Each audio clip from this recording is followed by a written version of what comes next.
I'm thinking that vegan is a little bit too extreme for me. I feel vegetarian is like probably the middle, the golden part where you can actually feel that you are still doing something for the animals, but at the same time you are not too extreme. So to me, the two extremes are a little bit. I don't like going extreme.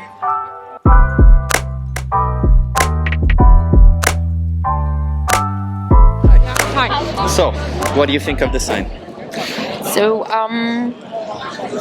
It's the carbon footprint of every diet, basically. all right, yeah. So Would you say you're a vegan, vegetarian, or a meat eater? I'm not.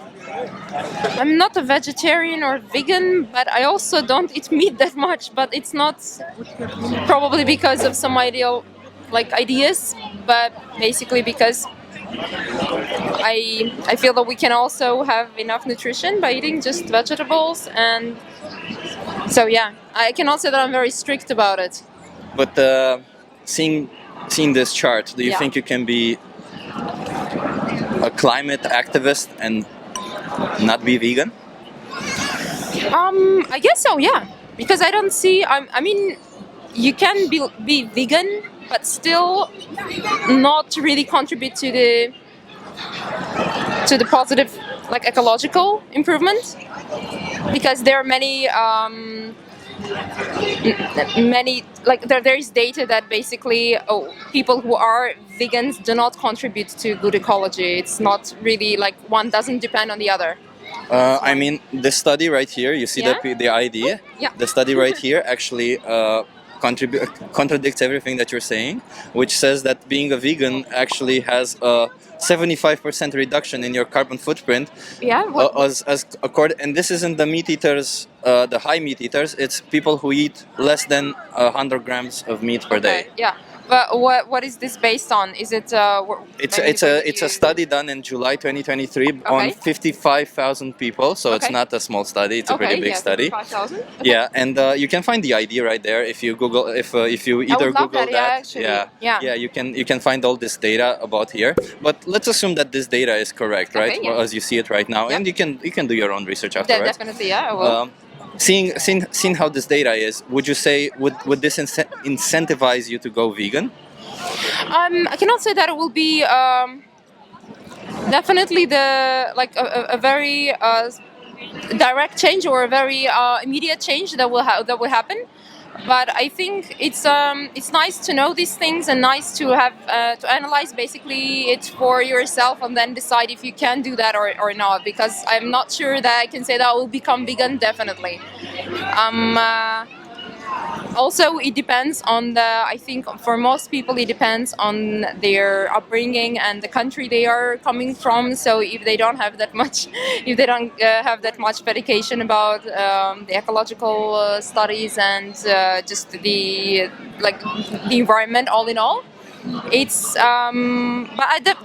that would definitely make me want to go and study it a little bit more and know what I can do basically to help the planet, let's say.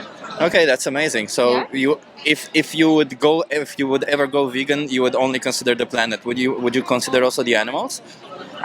Yeah, but that's the thing that I'm thinking that vegan is a little bit too extreme for me. I feel vegetarian is like probably the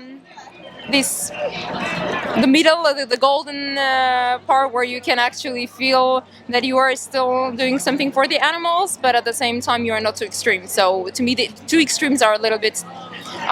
I don't like going extreme. What if I told you that even as a vegetarian, you still kill a lot of animals because a lot of animals from the dairy industry are being very badly mistreated and Yeah, slaughtered? I mean, yeah, I understand, but at the same time, we're talking about the animals that are being. They're not wild animals. They're domestic animals. And so the they're wild just- what do wild animals have that gives them the right to live and the domestic animals Well, don't? the thing that I think that but domestic animals cannot survive on their own. That's why Okay. they're domestic animals. They are not wild, so they cannot survive in the wild. They cannot survive on their own without humans. But these animals are bred to be eaten, to be I slaughtered, understand to how be enslaved. I understand how actually terrible that is, and I am against slaughterhouses. But I'm coming from a culture where having domestic animals, like a farm, where you don't raise them to be slaughtered, but basically you just keep the domestic animals, and basically when it's time for them to die, you eat them. Okay. So I'm coming from that kind of culture, and that is what I think is well acceptable. Just But- because they wouldn't be able to survive on their own if not the people that feed them. But you and take care of them. don't. But you don't eat from that farm right now, right? I'm not, no. Yeah. But also here I'm not eating the meat that much.